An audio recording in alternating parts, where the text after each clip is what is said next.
Almost a year ago now, I made my first video on this channel. Time has seriously flown, and I thought it would be kind of fun to go a little bit full circle by going back to where it all began, with my first video topic. Only this time we're not talking Survivor, we're gonna be talking Big Brother. The flashiest moves by Big Brother winners. In case you're wondering what exactly defines a flashy move, because it's a little bit ambiguous and open for interpretation. I mean, this list is subjective after all. To me, a flashy move is a move made with just a little bit of style involved. It's extra. There's a little bit of theater, production, panache behind it. It oftentimes has showmanship. That is to say, it's a performance, either full-blown or maybe just a little bit. The players on this list, they could have just gone the usual route, the standard reserved gameplay, but instead they seized the moment and they had themselves a birthday cake. All right. For the sake of this list, we're only going to be talking about the winners who won the season in which they made the move. So, I hate to say it, but Dan's funeral is out. Will's I hate you all speech, that's out. Only if they won that season will the move be eligible for consideration. Why? Because most of the time people who make flashy moves lose the game. And I want to give some acknowledgement to the idea that winners can make truly good, clever TV too. Hello, friends. Guess what time it is? It's circus time. I'm just gonna have a little fun with comedy.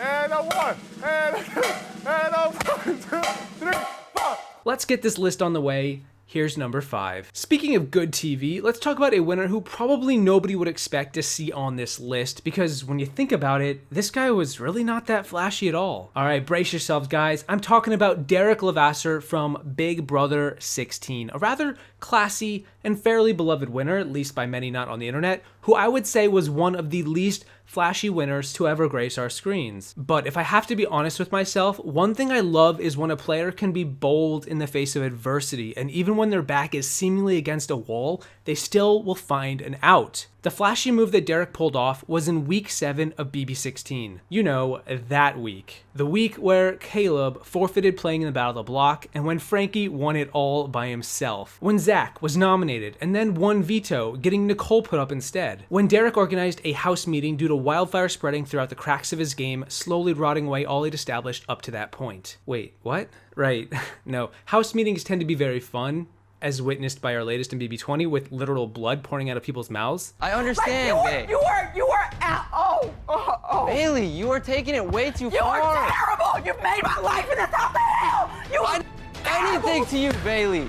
Oh my God. How did that get so far? But they are rarely regarded as good moves. But of course, leave it to Derek to make having one a good move. Here's the idea. Zach told Victoria about this alliance, the Detonators, which included Derek. Victoria didn't know about this alliance, and because Derek was her #1 ally, she felt incredibly betrayed. Why did Zach tell Victoria about this? Because he's Zach. No, seriously, he was comfortable, he was safe, and he just talked too much. Victoria gets upset, but she doesn't tell Derek a thing. Instead, amusingly enough, Zach goes and tells Derek what just happened. Except instead of saying he told Victoria, he says Nicole told Victoria. Because in truth, he had told Nicole about the detonators a while ago, and he wanted to implicate Nicole in the event Victoria would confront Derek. Zach was basically starting fires and then handing out fireproof suits to his allies when his allies were totally confused why he was starting fires in the first place. Now, Derek could have easily just confronted Victoria and whispered some sweet nothings into her ear. He could have just talked to Zach alone and done the same thing. A lot of players do, and matters like these get resolved in fairly unspectacular fashion, just whispers in the wind. Derek, however, decided to crank up the mist in the HOH room and invite all of his dinner guests at the same time. Realizing his cover was blown and he needed to pit everyone against one another, instead of doing it through hushed conversations, he brought everyone into the HOH room and then, pun intended, he detonated a bomb. You're one of my closer friends in the house. I trust you. You told me something. She can easily go spread that to other people, so I confront her on it. About what I told her 2 days ago? No, about the fact that she told Victoria a bunch of, for lack of a better term, damaging stuff about me. Okay. But obviously she's saying she didn't say that. Okay. So I just want to know what's going on because I lied to you and told you that she said it just in case if she told you that you would think it would come from her and not come from me. I respect you for telling the truth. Thank you. Derek straight up exposed Zach to the house, basically in an attempt to clear his name, despite the fact that he was the one lying to Victoria this entire time. Derek found himself in hot water, and instead of getting out of the kitchen, he invited everyone else in and then turned up the heat. I love a little bit of flavor in my chicken dinners, and this small victory for the eventual winner of the season was, oh so sweet. Right now, everyone in the house knows Zach's a liar, and Nicole loves me right now because I just made her look good to the house. Victoria thinks everything's her fault, and she betrayed my trust. It's a win-win-win. Number 4. Number 4 is going to be a quick one, literally 25 seconds if we're being exact, because it's when Mike Boogie took his hands off of the Mount HOH key in part 1 of the final 3 HOH of Big Brother All-Stars. By the way, when I said it took 25 seconds, I wasn't joking. The actual comp lasted only 25 seconds from the moment Julie began the competition to when 2 of the final 3 had been eliminated. The fact that it was an All-Star season makes this even more incredible. But all the credit goes to one Mr. Malin, half Chilltown, half man, when he decided to pull out all the flair he could possibly muster in an endurance comp on live national television by going back and referencing the OG man of the match himself, Richard Hatch. Boogie nestles into the foothold of the competition, Julie says go, and then he right away asks Julie a simple question. Hey, Julie, Yes, Mike? you remember Richard Hatch? Yes, I do. They both have to take me to the finals. Told you, Janelle.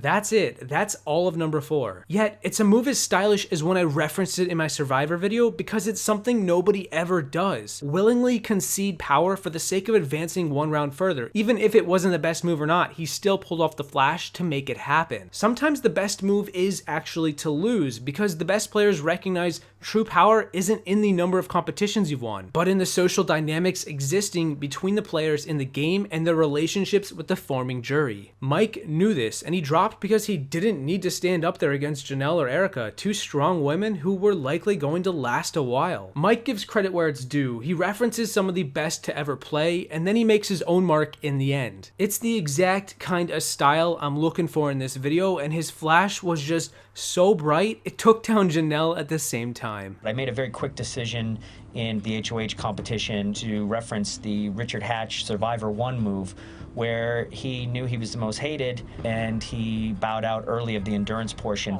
You did the smartest play ever tonight, Janelle. Can't make that mistake. You can't take her.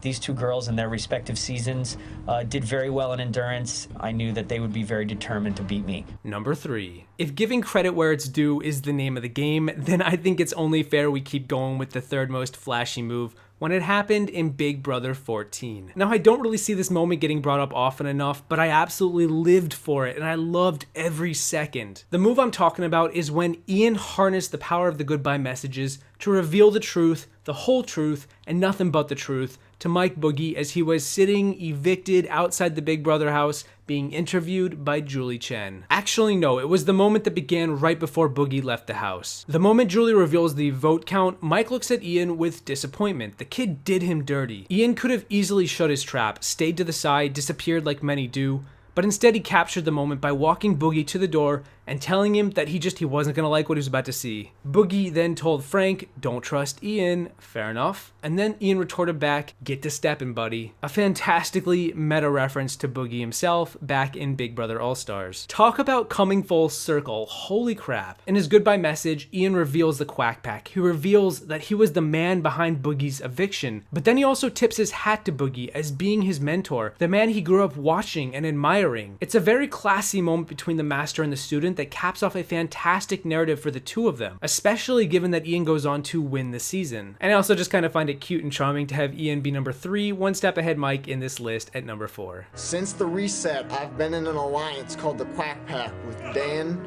Danielle, Brittany, and Shane. I'm the one that told Brittany and Shane you were coming after them. This week, I masterminded your demise. I learned from one of the best, and that is why you're sitting with Julie right now. I'm really sorry. Number 2. Have you ever sold out your worst enemy for a big effing peanut butter jar? Well, number 2 has. The second flashiest move ever made by winner is easily Dr. Will Kirby from Big Brother 2 when he threw the Final 4 HOH comp to Monica, thereby ensuring he was the sole vote to evict for the week. I think many of us expected this move on this list, but how can you not? It's one of the most memorable moves in BB history, and likewise, in my opinion, one of the flashiest. If you want style and panache, look no further than the evil doctor himself, as he makes deals and breaks deals just as quickly. For those who don't remember, at the Final 5, the power couple Hardy and Nicole made a deal with Will that if they kept him going into the Final 4, if he won the Final 4 HOH, he wouldn't nominate both of them. Will was on the block at this point, and of course he said yes. I mean, how could he not? So he takes the deal. They vote out Bunky, and then the next HOH comp is Endurance. Hold on to your key as long as possible. But in hour 4, when all 3 of them were in the bed together, literally, he decided to grab some of the sheets to cover himself up, and Nicole lost focus, removing her hand and eliminating herself from the competition. Hey, you're taking it off my knee. I had it first. Your hand was all the way off the thing. I saw it. I'm sorry. That was my fault, but I totally saw it. Will has the biggest piss-sitting grin this side of Studio City and knows the deed is done. Amusingly, both he and Boogie knocked out their competition unintentionally in these competitions. Will easily cuts a deal with Monica to keep himself safe, and then he throws the competition not much later after a tempting offer of a mystery item is placed on the table. Will gambles away his chance at HOH for instead having a position of power. Wait, what? Imagine that. And wins a big peanut butter jar for being greedy and smart. He has a bit of fun throwing around the jar, laughing in his competitors' faces, but it never really mattered anyway, as he was never going to get either of their votes if he made the final 2. So hey, why not add a bit of spice and display a little bit of pleasure in these major victories? Oh, yay! My peanut butter jar! Awesome! I must be the luckiest boy in all of the land, maybe even the whole town. I won the Big Brother peanut butter jar. Number 1. Big Brother is all about taking risks. You gotta gamble from week to week in hopes that you will win the bets you place. And you know, sometimes you win out, but sometimes you don't. And in the case of my number 1, well, he won the bet, because he stacked the deck in his favor. The number 1 flashiest move made by a winner in Big Brother history was the memorable replacement nominee roulette held by the one Mr. Dan Giesling in Big Brother 10. As much as I've enjoyed the number 2 through 5 moves on this list, there was really never any doubt in my mind that this move would be number 1, simply because it is almost entirely in service of being flashy for the sake of being flashy. And you know what? Why not? Yes, there was some strategy to the flash, the bang, the boom. After all, chaos is a ladder and the climb is all there is. Could Dan have simply nominated Michelle like any other Joe Schmo? Of course, but then where's the fun in that? If you don't remember, Dan won HOH after he struck a deal with Ollie, allowing Ollie to have half of the power of the HOH for the week. Ollie would get 1 nomination, he got to protect 1 player from the block, and he got to pick the replacement nominee. So the deal simply comes down to this. Dan gets to pick 1 nominee, the rest of the responsibilities belong to moi. I call all the shots after that 1 nomination that Dan picks. So you be the judge.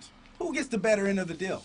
I don't think there's any doubt I made one of the worst deals in Big Brother history, and I couldn't be more excited about it. I feel very confident that it's gonna all work out for me in the end, otherwise I wouldn't have done it. Oh boy, this is gonna be juicy and ripe for exploitation. So Dan nominates Jerry, Ollie nominates Memphis. Dan still has the votes as he has an alliance of 4, and he really only needs 2 votes, Rennie and Keisha's, to keep Memphis safe. But Memphis wins the veto and takes himself off, no surprise. So Ollie wants Keisha to be the replacement nominee. And now Dan hesitates. Dan wants Michelle evicted this week, but part of the deal he struck with Ollie meant that Michelle would be safe from touching the block. If Dan nominated her, he was blatantly going against their deal, and he would be a scumbag for doing it, a true Judas. The thing is, Dan kinda already knew he was going to nominate Michelle the moment that Memphis won the veto. Sure, he could have nominated Keisha and had Jerry evicted, but Michelle was a much bigger threat. She was the best player still in the house that was against him. At this moment, Dan decided,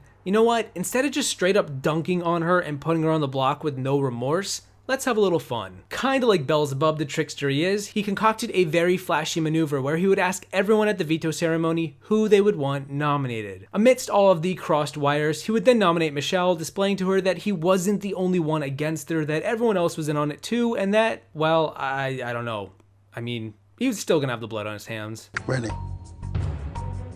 Keisha. Well, since my name was thrown out there, Michelle. And Rennie? Well, since Ollie said my name, I'll say Ollie's. Now, the thing about anytime when you gamble, you're taking a risk. And in this house, someone's gambled with someone else's safety. And unfortunately, you better know who's making a bet for you. And in this case, Ollie, you lost the bet. Michelle, go on the block. Truth of the matter is, as much as I like Dan, I do think this movie was a little bit more Flash than it was substance. But don't get me wrong, The Flash, it's great. I live for it. It's easily the flashiest move a winner of a season has ever made, will possibly ever make. But I think the results are all the same regardless of whether he pulls this off or not. It did put more of a wedge between his alliance and the opposition, but it also made the opposition very salty at Dan too. Though I think they would have been salty regardless, the move was still hectic and fun to watch. And you know what? I would rather this happen than just another veto ceremony. After all, this is a TV show about a game with people, and people are crazy, and I want to have some damn fun with these crazy people. Anyway, I am getting carried away at this point. That's the list. I hope you guys enjoyed it. And just for the record, if I had to pick a number 6, it might be Andy with Alyssa at the double eviction, but you know what? Either way, thank you guys so much for watching. Don't forget to accept my deal for a like on the way out, and I will see you in the next one once I read the fine print on my protection package, because I'm pretty sure this deal is too good to be true. There are different things that lead me to believe that he is a plant. He's definitely, not a regular house guest. There's not a person in this world who would do half the things Dan has done and have a goal to win $500,000. I think he might be a plant in the house, personally. I think there's something more to Dan than meets the eye. 1 + 1 does not equal 2 to Dan. Well, he might be the ultimate player of this game, because I'm here to tell you he was not a plant, and you are sitting here evicted purely by gameplay by your fellow housemates who are all just like you, total strangers who went in. Then he's crazy.